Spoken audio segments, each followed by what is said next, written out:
todas y a todos. Soy la profe Diana. Estaba escuchando en la radio un dato súper interesante. ¿Saben? De acuerdo a la Organización de las Naciones Unidas, ONU, en el año 2050, el planeta Tierra podría tener 9.800 millones de habitantes. ¿Se imaginan? ¿Qué pasará con nuestros recursos naturales si no cambiamos nuestros hábitos de consumo? Voy a seguir escuchando. Hoy en los programas de televisión para bachillerato hablaremos sobre los recursos renovables y no renovables, el desarrollo sostenible y la optimización de los recursos naturales. Porque todo lo que tenemos en nuestro entorno está hecho de materiales que, de alguna forma, han sido extraídos de la naturaleza. Acompáñennos en un nuevo programa de Aprendemos Juntos.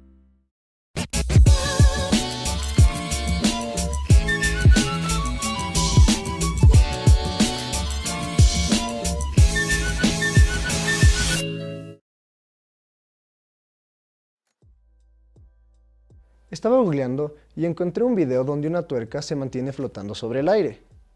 ¿Sabes cómo funciona la levitación? ¿O por qué un cuerpo se mantiene estático sabiendo que existen varias fuerzas sobre el mismo? Sabemos, gracias a nuestro video de las leyes de Newton, que la fuerza es la responsable del cambio de movimiento de un cuerpo. También sabemos que sobre un cuerpo pueden afectarle varias fuerzas simultáneamente. Cuando sobre un cuerpo actúan más de una fuerza, nosotros le llamamos sistema de fuerzas. Hoy te hablaré sobre sistema de fuerzas.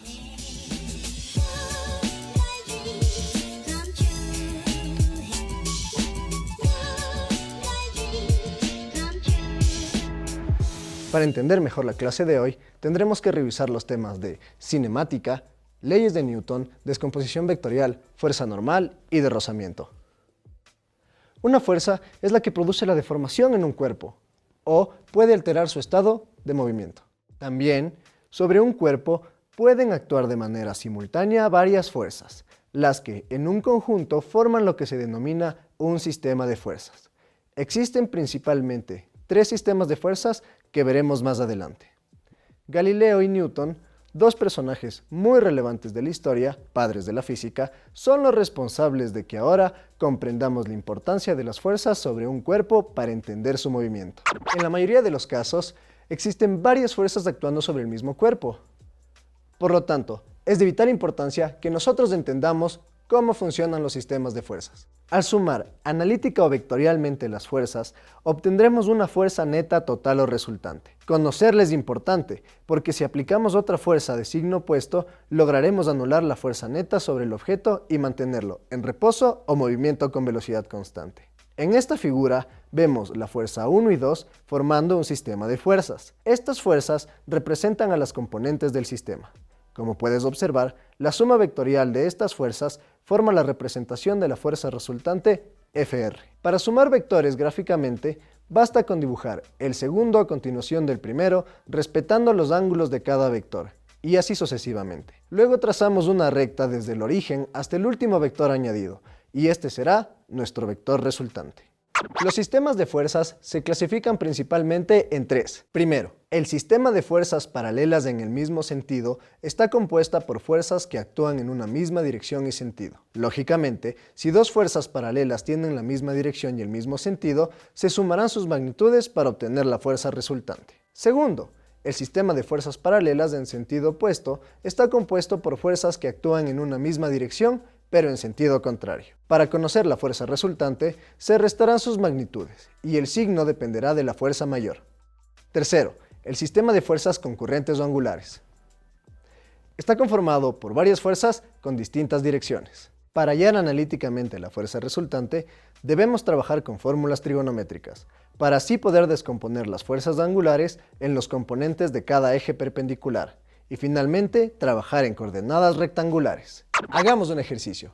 Calculemos las componentes rectangulares de un vector de magnitud de 50 newtons con un ángulo de elevación de 20 grados. Reemplacemos los valores de la imagen anterior considerando que para el eje X usamos el coseno porque está adyacente al ángulo.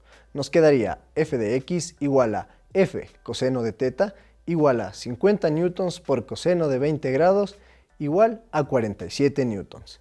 Y para el eje Y utilizamos la función seno porque está opuesta al ángulo, es decir, Fy igual a F seno de teta igual 50 newtons por el seno de 20 grados igual a 17 newtons. Por lo tanto, nuestra fuerza sería 47 en I más 17 en J newtons. Hemos descompuesto nuestra fuerza. Si deseamos que un objeto permanezca en equilibrio, lo único que tenemos que hacer es aplicar una fuerza opuesta para que entre ellas su sumatoria sea cero. De esta forma, podemos hacer que nuestra tuerca se mantenga levitando, pues la gravedad la atrae hacia el centro de la Tierra, mientras que el magneto genera una fuerza magnética que la impulsa hacia arriba. Por lo tanto, entre ambas fuerzas se anulan y tendríamos nuestra tuerca volando en el aire. En la clase de hoy hemos aprendido que para resolver un sistema de fuerzas se necesita el módulo de las fuerzas, los ángulos de inclinación, el sentido de las fuerzas y un poquito de conocimiento de los triángulos rectángulos. También aprendimos cómo encontrar el vector resultante en un sistema de fuerzas. Además, aprendimos que la fuerza es una cantidad vectorial. Esto quiere decir que posee magnitud, dirección y sentido. También entendimos que para sumar dos vectores gráficamente es suficiente superponerlos y el resultante será la unión del origen con el último vector añadido. Y recuerda que si quieres parecer un mago frente a tus amigos o simplemente levantar objetos magnéticos, lo que debes hacer es igualar la fuerza gravitacional con el campo magnético. Esto ha sido todo por la clase de hoy, pero estoy seguro de que todos estos conocimientos te serán de utilidad y podrás utilizarlos en tu día a día. ¡Hasta la próxima!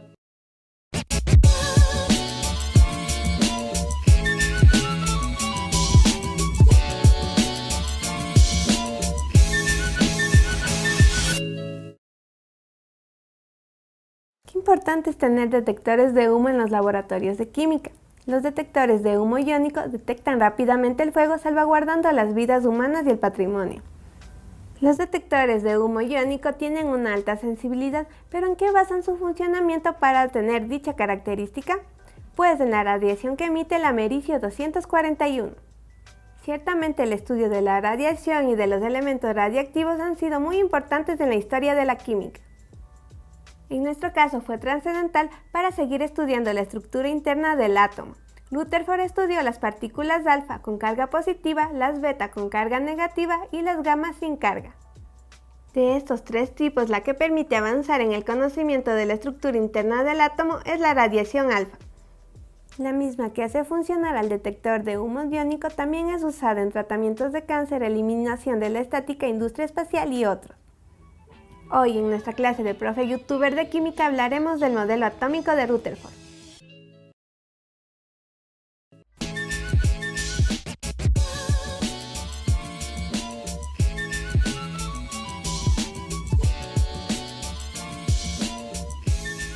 Para entender mejor la clase de hoy, debes conocer sobre la radioactividad. Ahora continuamos con un poco de teoría. Rutherford estudiaba la naturaleza de los elementos radioactivos e identificó las partículas alfa y beta. Rutherford se interesó especialmente por las partículas alfa emitidas por el uranio metálico y sus compuestos, porque estas partículas podían atravesar una hoja metálica lo suficientemente delgada.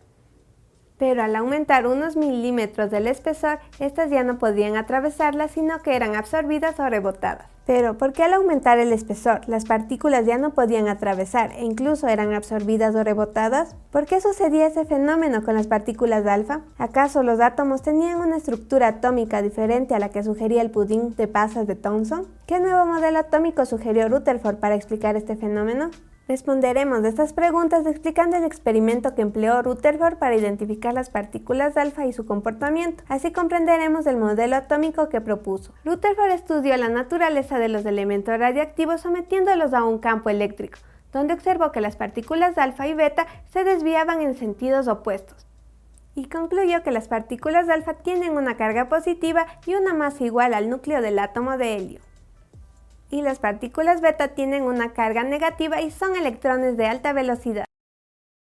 En 1910, Rutherford hacía que las partículas alfa atravesaran una delgada laminilla de oro. Al inicio notaron que casi todas las partículas atravesaban directamente sin desviarse, lo cual era congruente con el modelo atómico de Thomson. Pero luego halló indicios de dispersión en ángulos grandes, incluso notó que algunas partículas rebotaban.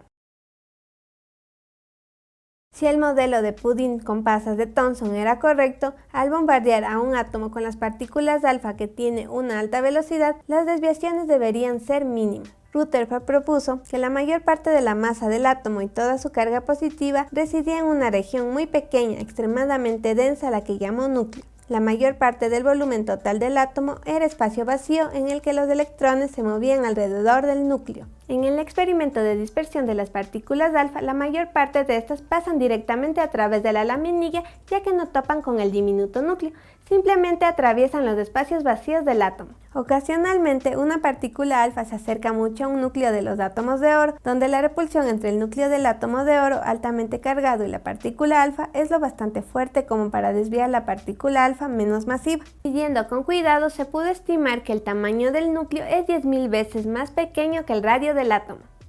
Como si una moneda de 1 centavo fuera el núcleo, entonces el borde del átomo estaría a 100 metros, casi 40 pisos. ¿Entiendes lo diminuto que sería el núcleo y el gran espacio hueco que existe entre electrón-núcleo? Así fue como Rutherford en 1911 estableció su modelo atómico nuclear con las siguientes características. La mayor parte de la masa y toda la carga positiva del átomo se encuentra en una región diminuta llamada núcleo. La mayor parte del átomo es un espacio hueco. El átomo en su conjunto es eléctricamente neutro, por lo tanto existen tantas unidades de electrones como unidades de carga positiva en el núcleo. Estudios posteriores descubrieron las partículas del núcleo, protones, Rutherford 1919 y neutrones, Chadwick 1932. Veamos el detector de humos iónico que funciona con el americio 241.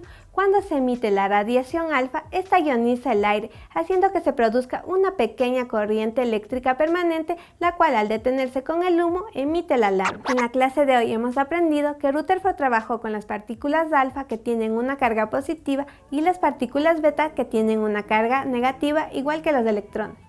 Seguro que estos conocimientos te serán de utilidad y los podrás usar en tu vida diaria. ¡Hasta la próxima!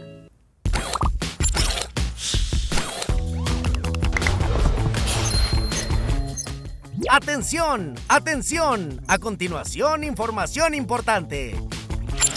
Hola, esperamos y deseamos que todas y todos estén muy bien.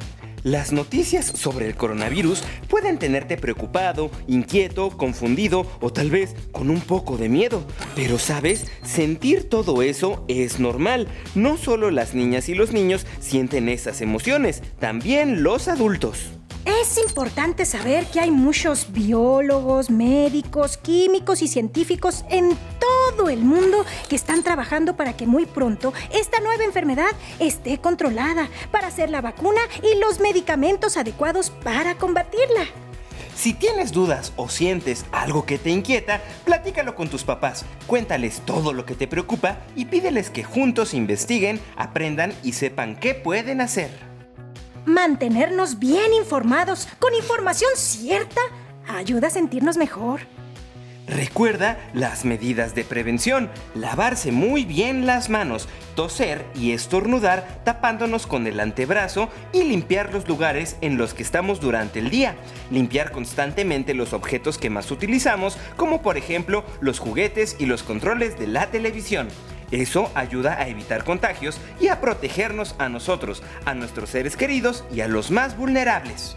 No se te olvide, es muy importante expresar lo que piensas y lo que sientes.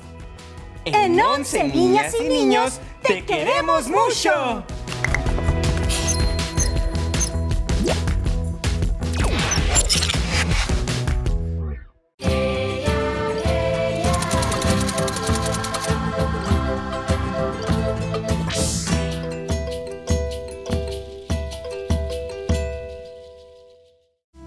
Una crisis es una oportunidad para crecer. Vamos a crecer con alegría.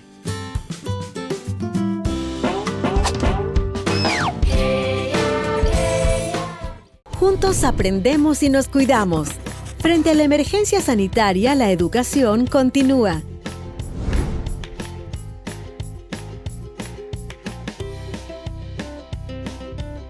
Una opción para alternar la educación en casa y la escuela con el fin de garantizar el derecho a la educación de niñas, niños y adolescentes. ¿Cómo funciona la fase 2? 1. Cada comunidad educativa debe elaborar el plan con la participación de todos sus miembros. 2. Entregamos este plan al distrito educativo para su registro. 3. Una comisión interinstitucional evalúa si es posible usar las instalaciones educativas de acuerdo a la situación epidemiológica. 4. Autoriza a la entidad competente. ¿Todos volverán a usar sus instalaciones educativas en la fase 2? No. El uso es voluntario, progresivo y semipresencial, en alternancia entre casa y escuela. Recuerda que si decides no ser parte de este plan, continuarás con el plan Aprendamos Juntos en Casa. Participemos como comunidad para encontrar la modalidad educativa que mejor se adapte a las realidades locales y así nadie se quede fuera del sistema educativo. Gracias al plan, nos organizamos con la comunidad, definimos cómo vamos a trabajar, damos apoyo a los que más dificultades tienen y generamos condiciones seguras para el uso de las instalaciones educativas. La educación es el camino.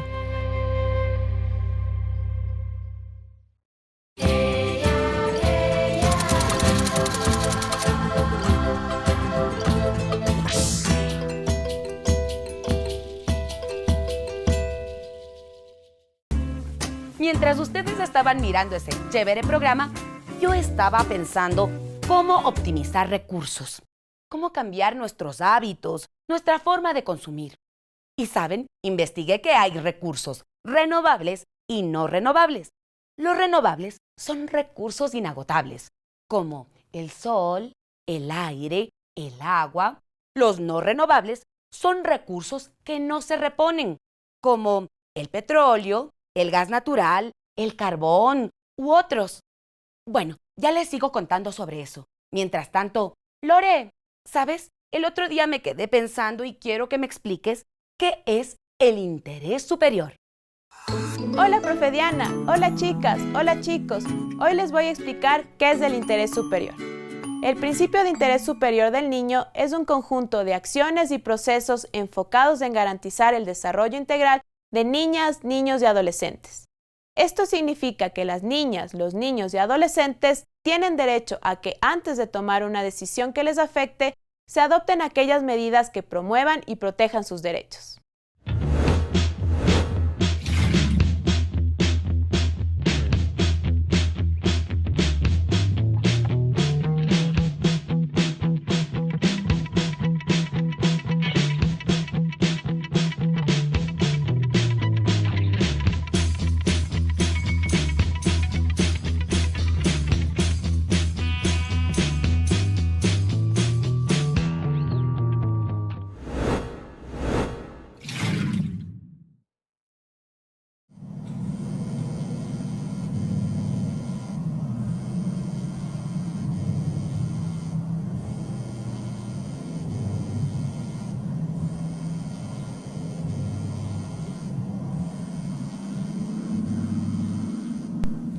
A los 12 años empecé a tener mucha asistencia a eventos de teatro. Me acompañaba a mi mamá al patio de comedias y tuve la posibilidad de poder observar obras diversas de teatro y de danza. A partir de ese acercamiento fui calzando en esta realidad. Digo calzando porque a esa edad me sentía un poco fuera de lugar. Y cuando empecé a entregarme al lenguaje del teatro y de la danza, sentía que ese era un territorio que me estaba cautivando y en el que me sentía muy identificada.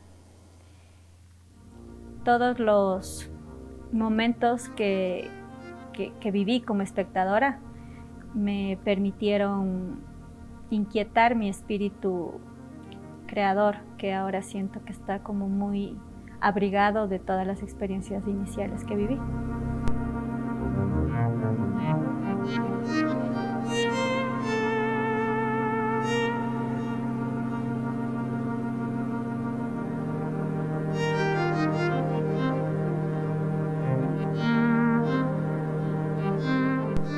Básicamente sentía que la magia que desprendía cada hecho escénico que yo observaba y que contemplaba era lo que más me cautivaba. Y ese poder expresarme a través de una composición teatral o de una composición coreográfica, sentía que era lo que más me inquietaba, el poder expresarme dentro de ese lenguaje que estaba fuera de lo común, fuera de lo cotidiano.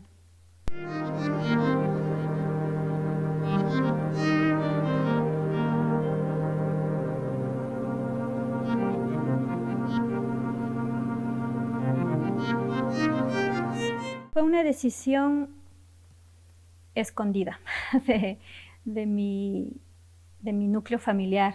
Mi núcleo familiar tenía muchas expectativas de mi vida hacia carreras más técnicas, más científicas, y no había como en mí un pudor profundo de poder contarles que lo que a mí me generaba mucha pasión eran las artes escénicas. Fue como una doble vida que viví varios tiempos porque estudié comunicación social y escogí esa carrera porque estaba cerquita a la Facultad de Teatro. Entonces sabía que era una estrategia para poder estudiar teatro y poder luego relevar en comunicación. Entonces esta vida la pude llevar como unos 2 años, que duró todo mi inicial proceso, hasta que en un momento sentí que el teatro lo que me estaba entregando era mucho poder, me estaba empoderando, y llegó un momento en el que definitivamente con mucha libertad y mucho placer pude contar a mi madre que yo estaba realmente estudiando teatro y claro comunicación, pero que yo no iba a ejercer la comunicación, y así fue. Y fue así que a mitad de carrera de teatro yo entré a estudiar danza y mantuve estos tres, ¿no? Era comunicación, teatro y danza. Entonces siento que la vida conspiró de una manera súper acertada, porque todo lo que pude recibir en comunicación social me ha permitido como aplicar en mis composiciones coreográficas todo este simbolismo para expresarme. Siento que me ha venido gran carga de comunicación, este mismo hecho de haberme acercado mucho a leer, y el teatro me permitía como explorar más mis estados de extroversión, porque yo era muy tímida, y ya cuando llegué al mundo dancístico sentí que ya todo se iba hilando, entonces te hablo de mis 21 años, cuando yo ya estuve totalmente decidida en que quería hacer de mi vida la danza.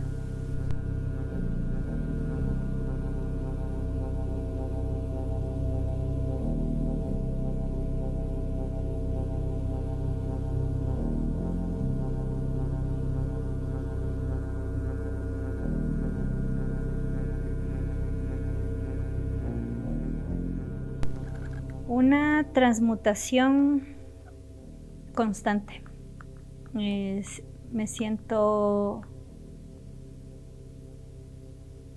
Siento que soy carne de mis sueños. O sea, el mundo onírico de los sueños, siento que se me hace carne cuando bailo, cuando contacto con compañeros, si es que estoy bailando en pareja, y sobre todo cuando bailo sola, siento que todos estos fantasmas, estos miedos, estos dioses que me rodean en mis sueños y en la realidad, llego a ser parte de ese mundo. Y sobre todo siento un inmenso poder al dar voz a personas que han sufrido actos de violencia, porque la mayoría de mi repertorio como solista yo abordo el tema de la violencia de género.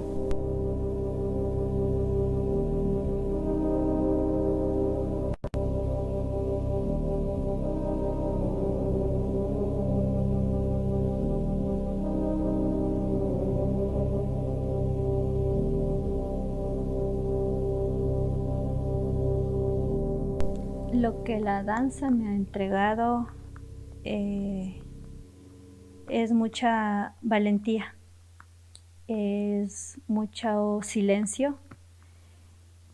También me ha entregado mucha decisión, mucha locura, mucha alegría, mucha inocencia.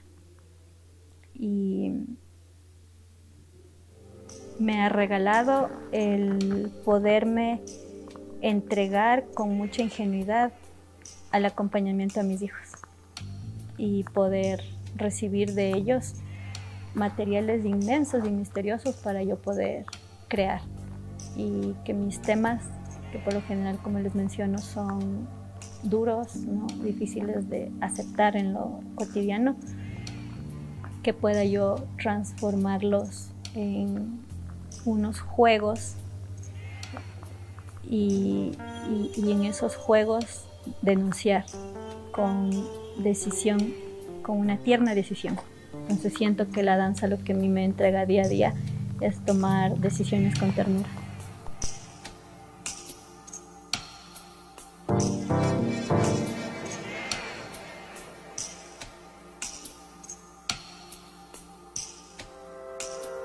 Cuando estoy con los espectadores y estoy compartiendo mis bailes, mis danzas,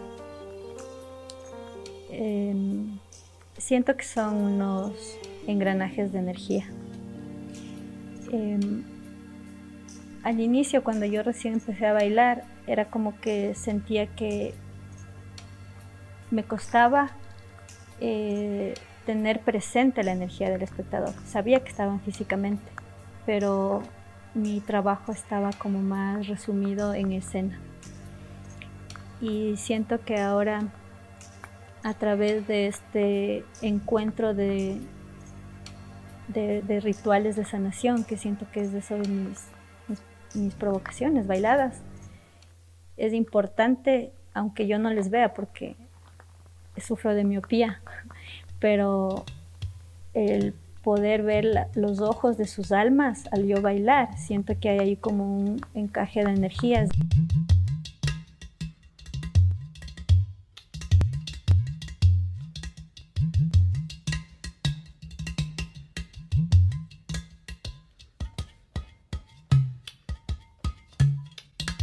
Lo más importante es ser feliz. ¿Y qué es ser feliz? Hacer lo que uno se sienta, en lo que uno se sienta útil, que el propósito de nuestra existencia esté encendido, y que cuando muramos y vayamos nos reciba este Dios o diosa, no sé quién nos vaya a recibir, y nos pregunte qué hemos hecho, que esté claro nuestros propósitos, no resumidos en lo que hayamos hecho. Y siento que es así como el universo fluye para que este elemento importante, pero tan desequilibrante que es el dinero, llegue. Y llegue lo justo.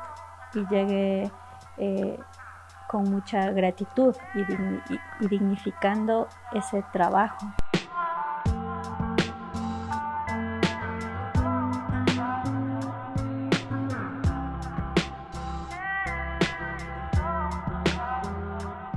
Lo que yo le podría compartir a cualquier ser humano, que no es cualquier ser humano, porque siento que los artistas venimos de algún planeta, de algún universo especial, es que no suelten ese diablo, porque es una voz de un diablo bien poderoso. Y yo les diría que se den la posibilidad de convivir con esa voz, con esa intuición, y que sean auténticos. Soy Ana Jacome y soy bailarina de danza contemporánea.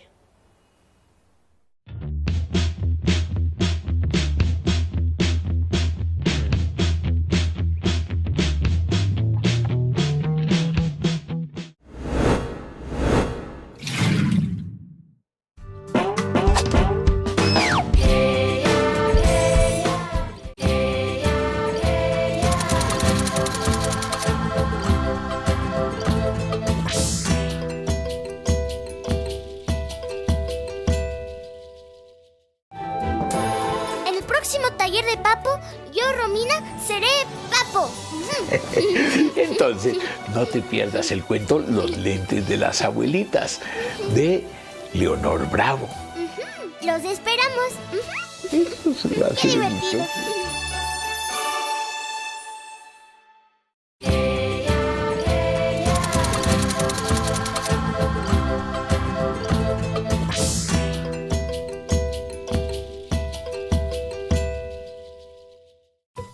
¿Quieren mirar un video que nos mandó un estudiante de cómo cambiar los hábitos de consumo en el hogar? Yo sí. Hola, mi nombre es Amelie.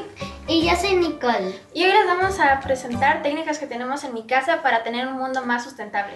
Separa tus desechos en cartones, plásticos y orgánicos.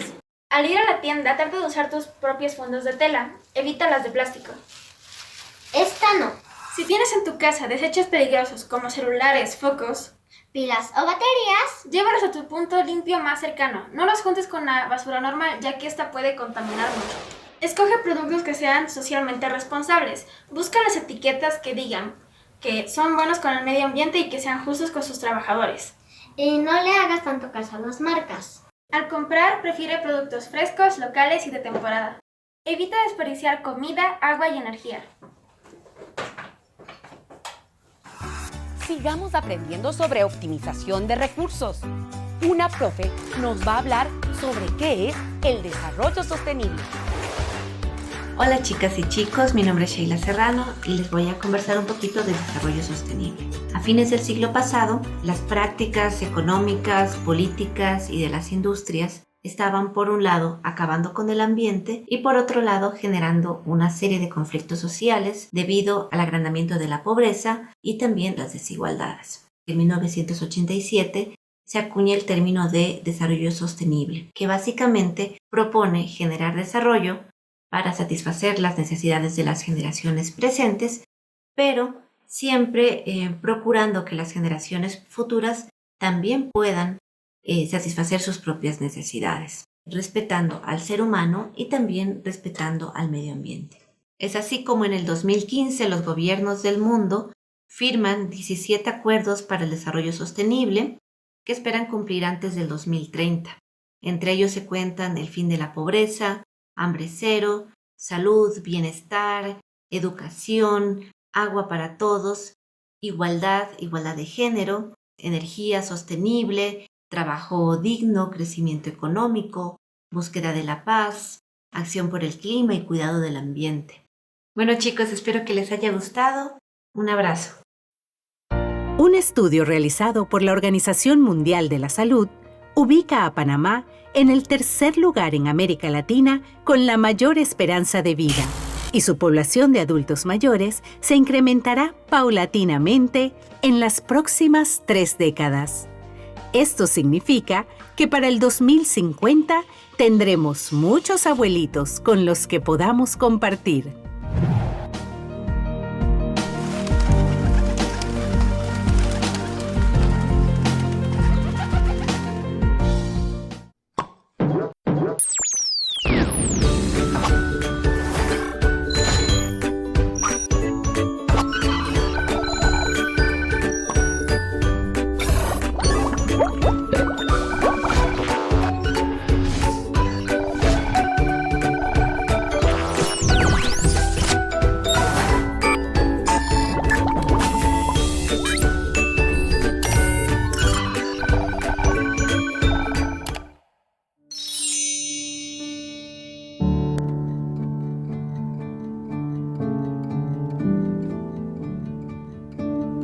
Esa pregunta siempre nos la hacen, creo que a todos los científicos, y todos tenemos diferentes respuestas, pero creo que la mayoría de las personas responden que desde chiquitos siempre fueron muy curiosos. Lo mío no fue tanto la curiosidad, sino como la meticulosidad. Siempre fui muy ordenada y me gustaba tomar notas, y mi papá me regaló un tablero que yo tenía en la parte de atrás de la casa y un montón de tiza, y yo me hacía de maestra, ¿no?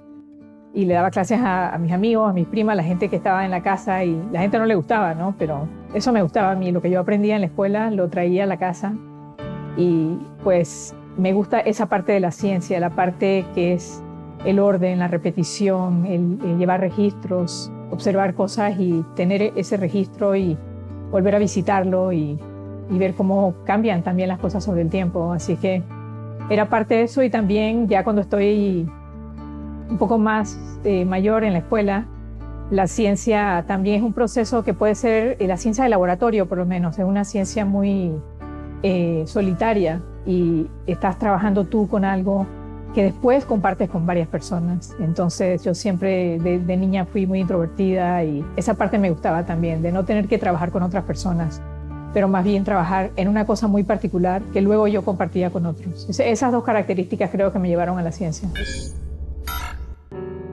La neurociencia es el conjunto de disciplinas científicas que estudian el sistema nervioso con el fin de acercarse a la comprensión de los mecanismos que regulan el control de las reacciones nerviosas y del comportamiento del cerebro. Psicología, ciencia que estudia los procesos mentales, las sensaciones, las percepciones y el comportamiento del ser humano en relación con el medio ambiente físico y social que lo rodea. Doctora, ¿a usted qué lo motivó a estudiar neurociencia y psicología? Bueno, yo tenía 17 años y estaba en la universidad ya, y me interesaba en realidad estudiar medicina, pero estaba buscando un trabajo para poder ganarme una platita, y vi que había un anuncio para trabajar en un laboratorio en donde estudiaban la adicción a las drogas de abuso, como por ejemplo la cocaína y eso. Y me pareció algo interesante y empecé a trabajar en ese laboratorio, y era un laboratorio de psicología y neurociencias, y yo no lo sabía. Ahí aprendí, por ejemplo, sobre la conducta animal y sobre la farmacología, y bueno, fue el primer laboratorio en que trabajé y nunca perdí el interés. Así fue que decidí estudiar psicología y neurociencias. For example, Dr. Britton, Gabrielle Britton, is one of the leaders in Alzheimer's research, and she built everything in the last 10 years. And Alzheimer's Center we have in Indicasat is one of the best centers available in Latin America now. So we built from the base, and we also attracted philanthropic donation for that center from Arthur Mello, who supported for science development, especially neuroscience development in women. La idea era intentar hacer un programa de investigación que fuera prioritario en el país, o sea, algo que fuera importante. Así que entre un grupo de personas nos juntamos y decidimos enfocarnos en el tema del envejecimiento poblacional, que es algo inminente, un cambio demográfico que está ocurriendo en todo el mundo, y especialmente en países como Panamá. Como ahora mismo somos 1 de 10 personas mayores de 60, y en el 2050 será 1 de 4. O sea, más o menos esos son los números. Estamos hablando de que necesitamos un programa de investigación enfocado no solo en la salud de adultos mayores, pero en la biología del envejecimiento, que es la parte de investigación básica, así como en el impacto económico del envejecimiento, como en el impacto social del envejecimiento. O sea, hay muchas cosas que se tienen que estar estudiando que convergen sobre este tema prioritario que tenemos todos que enfrentar, que es el envejecimiento poblacional. Y la parte que nosotros contribuimos es un enfoque de estudio un estudio clínico sobre las enfermedades asociadas al envejecimiento, que son las enfermedades crónicas y específicamente las enfermedades asociadas al cerebro. Así es que hacemos un estudio longitudinal donde personas mayores, voluntarios, panameños, vienen al laboratorio y les hacemos una serie de pruebas y le tomamos una muestra de sangre, y esto lo repetimos sobre el tiempo. A lo largo de 10 años la meta es haber medido a las mismas personas 2, 3 o 4 veces y poder ver cómo ha cambiado su capacidad mental, por ejemplo, y eso cómo está asociado a los marcadores que estamos viendo en sangre. Entonces es un estudio bastante interesante, es costoso, pero es imprescindible en cualquier país tener esa infraestructura.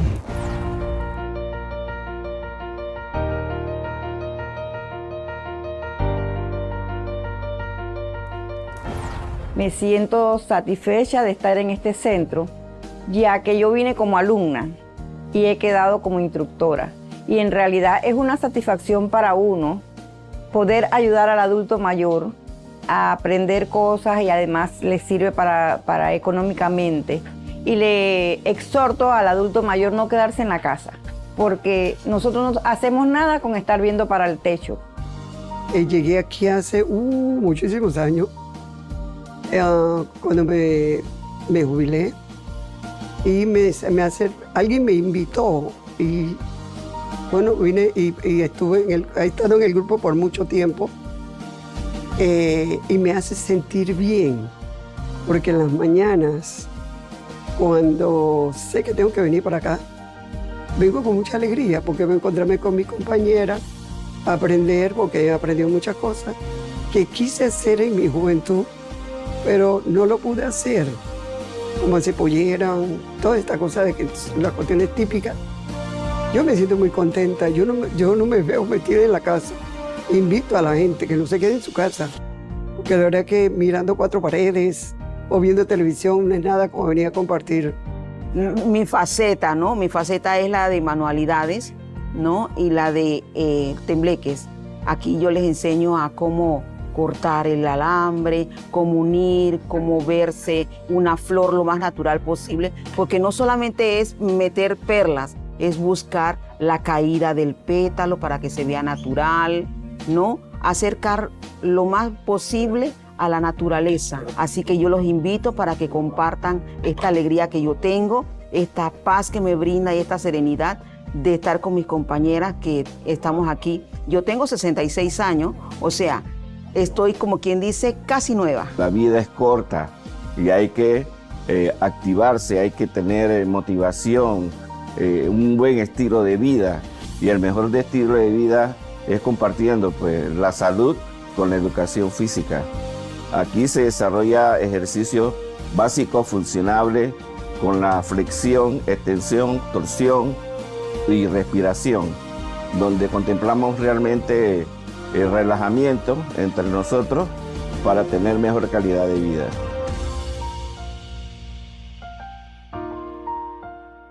Y doctora, ¿usted también tuvo la experiencia de compartir con sus abuelitos? Sí, un poquito con la mamá y el papá de mi mamá, porque vivían en Panamá, pero mi papá era estadounidense y sus papás vivían en Estados Unidos, así que como el día a día interactuaba mucho más con la mamá de mi mamá, mi abuelita, que una de las cosas que a ella le gustaba ir al cine, entonces nos llevaba mucho al cine. Y los veranos, cuando tenía vacaciones del colegio, iba a Estados Unidos y ahí compartía con mis abuelos en Estados Unidos, que vivían en un área muy rural, con espacios abiertos, y montábamos tractores y trabajábamos, por ejemplo, en las granjas con los animales y cosas así. A mí me gustaba mucho, era muy divertido.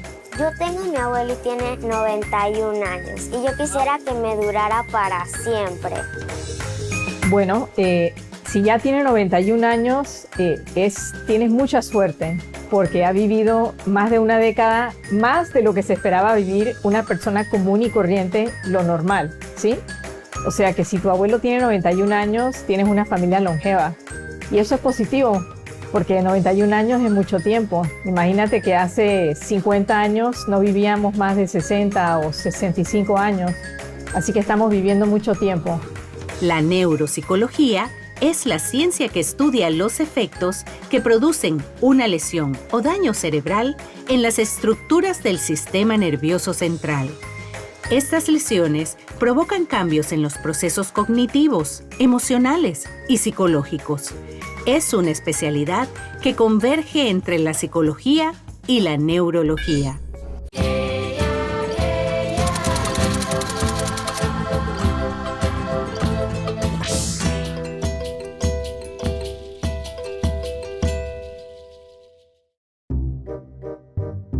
El tema referido a la clase de biología es la ingeniería genética. Ya me aburrí. Mejor me voy a dormir.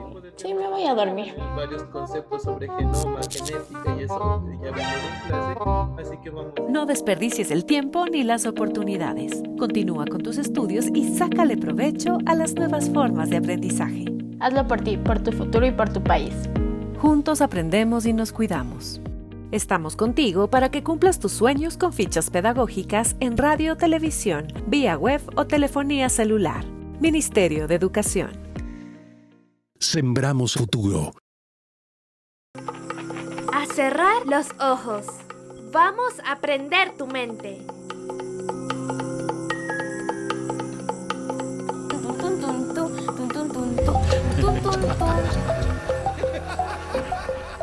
Escucha y conoce un mundo dentro de tu cabeza. Educa Radio, todos los días en tu emisora favorita.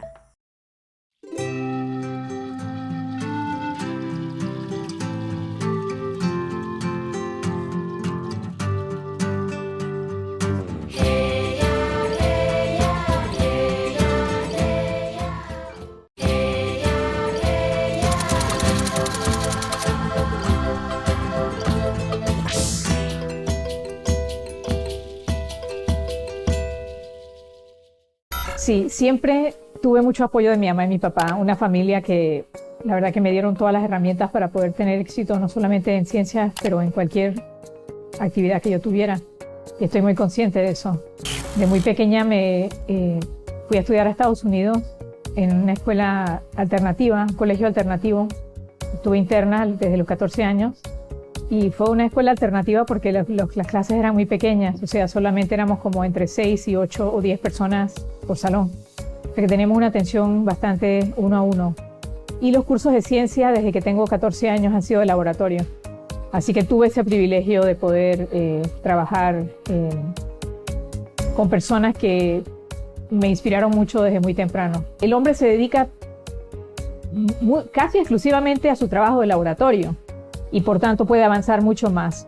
La mujer científica no solamente se dedica a su laboratorio, pero también a sus hijos, a su hogar, y encima de eso, y hay un montón de evidencia que lo sustenta, esto no es una opinión mía, las mujeres somos más dispuestas a participar en actividades extracurriculares, talleres, seminarios, actividades con niños, por ejemplo, actividades fuera de la ciudad para descentralizar las ciencias. Las mujeres somos más predispuestas a hacer esas actividades.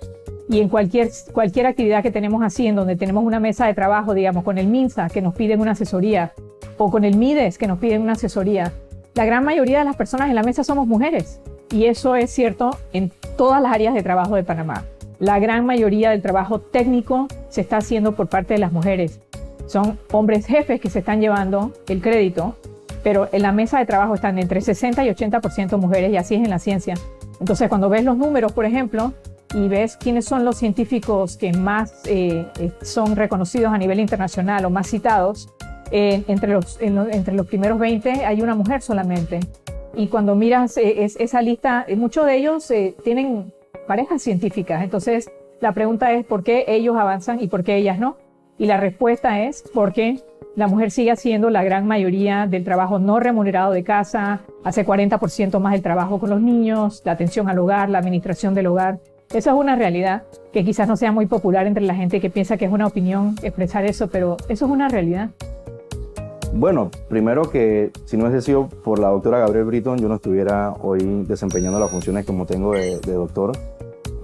Cuando comencé a hacer mis estudios de doctorales, tuve la gran suerte y la gran ventaja de que ella se acercó a mí y me dijo, mira, estoy buscando un estudiante, ¿te interesaría participar del equipo? Y para mí fue un honor, debido a su trayectoria, que ya la conocía, poder decir sí, me interesa.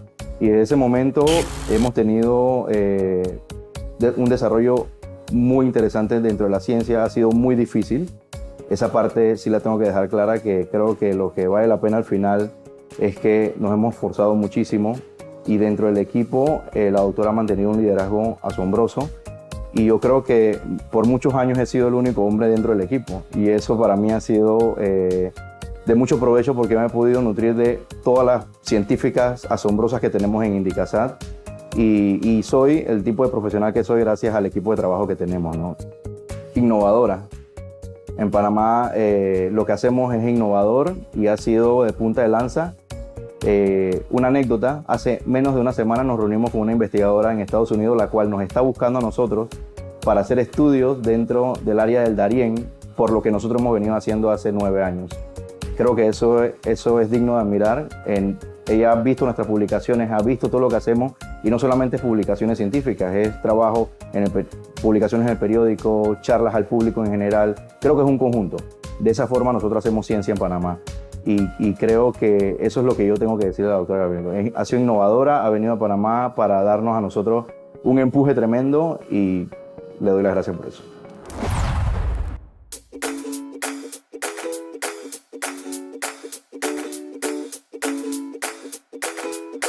Doctora, yo quiero ser neurocirujana, pero ¿la familia es importante?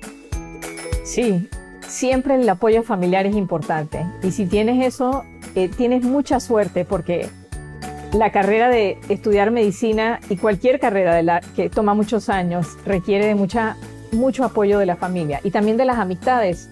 Buscarse amistades que les guste estudiar en grupo, que parte de la diversión sea tener buenas notas en las clases, por ejemplo. Todo eso es importante.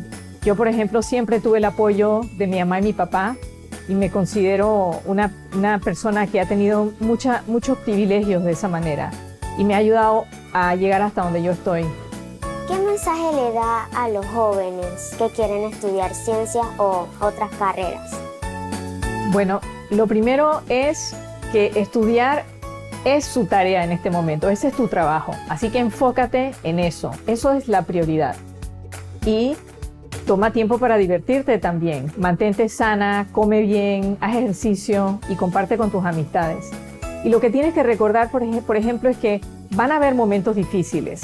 No te creas que todo es fácil, si todo fuera fácil, todo el mundo sería neurocirujana. Vas a tener momentos difíciles, vas a tener retos y cuando tengas esos retos, conversa con tu mamá, con tu papá, con las personas que te apoyan en tu familia, con tus amistades y así vas a aprender a manejar también tus emociones, que es muy importante. A veces sentimos frustraciones porque las cosas se tornan difíciles, pero eso es normal y hay que saber hablar de esas cosas. Así que si tú tienes eso en mente de que la carrera que has escogido tiene sus retos, entonces ya estás preparada para los momentos difíciles, así como para celebrar los logros que tengas dentro de, por ejemplo, cuando participes en ferias de ciencia juvenil y cosas así.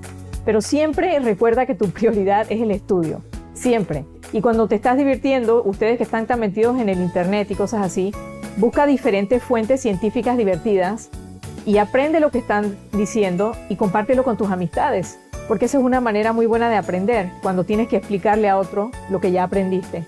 Y así vas incrementando tu conocimiento científico de una manera divertida. Buena suerte. Gracias. Mentes curiosas.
Hola, mi nombre es Andrés Narváez, soy estudiante de la carrera de Ingeniería Mecatrónica en la Universidad de las Fuerzas Armadas ESPE y hoy te enseñaré a realizar un arco iris dentro de un vaso.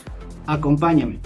Los materiales que vamos a utilizar son 6 líquidos diferentes. Pueden ser jabón líquido, alcohol, aceite, agua, miel, entre otros, los que tengas en tu casa. Una jeringa con aguja y un vaso. Pide autorización y ayuda de una persona adulta para realizar este experimento. Lo que vamos a hacer es colocar los líquidos en el vaso con ayuda de la jeringa, desde el líquido más oscuro hasta el más claro. En nuestro caso, el primer líquido será el morado. El siguiente líquido es el de color azul. Te aconsejo colocarlo lo más lento posible, ya que debemos evitar que se mezclen los líquidos. Seguimos con el líquido de color verde. Recuerda colocarlos muy despacio. Si los líquidos no quedan en el orden que los colocas, no te preocupes. Esto se debe a la diferencia de densidad que existe entre los líquidos. El siguiente líquido es el de color amarillo. Procura colocarlo muy lentamente. No te olvides. La densidad es una propiedad de los líquidos. Es la cantidad de masa por unidad de volumen de una sustancia.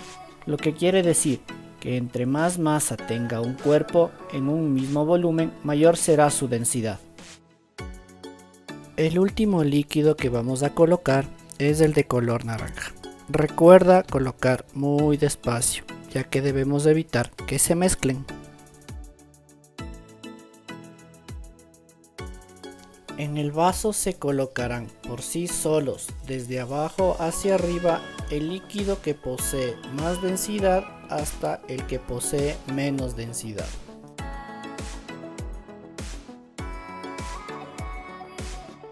Es decir, desde el más pesado hasta el más liviano, de abajo hacia arriba.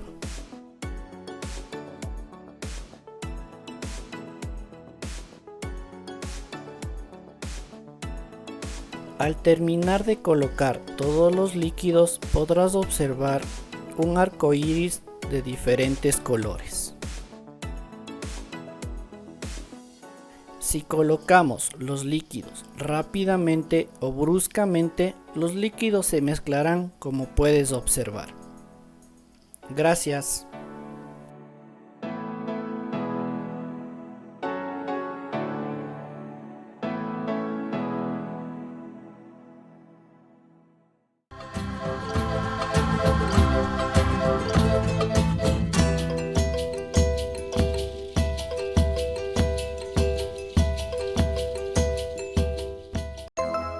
Un superprofe involucra a los padres, madres y cuidadores en la prevención del abuso sexual.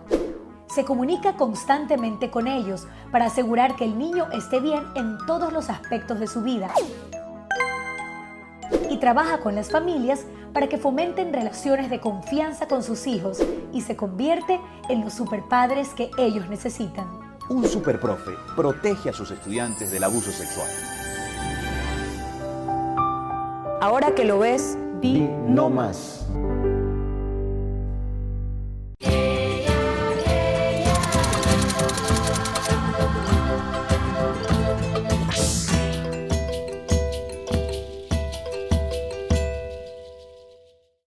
Nos preguntan por las redes sociales de Educa Contigo, ¿qué es la contención emocional? Jennifer, cuéntanos sobre este tema. Hola, profe Diana. Hola, niñas. Hola, niños. La contención emocional es tener espacios para expresar emociones y escuchar lo que estamos viviendo frente a una situación de crisis o problema, validando lo que sentimos, sin juzgar, ni prejuicios, ni dar consejos. Con estar ahí estamos conteniendo. Nos sentimos seguros cuando podemos hablar con alguien y expresamos con libertad nuestras emociones y tensiones. Te invito a tener espacios de diálogo con tu familia. Uy, se acabó el programa, pero aprendimos muchas cosas. Les invito a que reflexionen en familia sobre cómo cambiar los hábitos de consumo para optimizar los recursos naturales. Con pequeñas acciones podemos hacer un gran cambio global, como por ejemplo, utilizar más la bicicleta como medio de transporte, apagar la luz cuando sales de una habitación o cerrar la llave de agua. Recuerda que las acciones del presente pueden mejorar la calidad de vida de las futuras generaciones. Si tienes inquietudes, escribe a @educatele. Eso es todo por hoy en Aprendemos Juntos.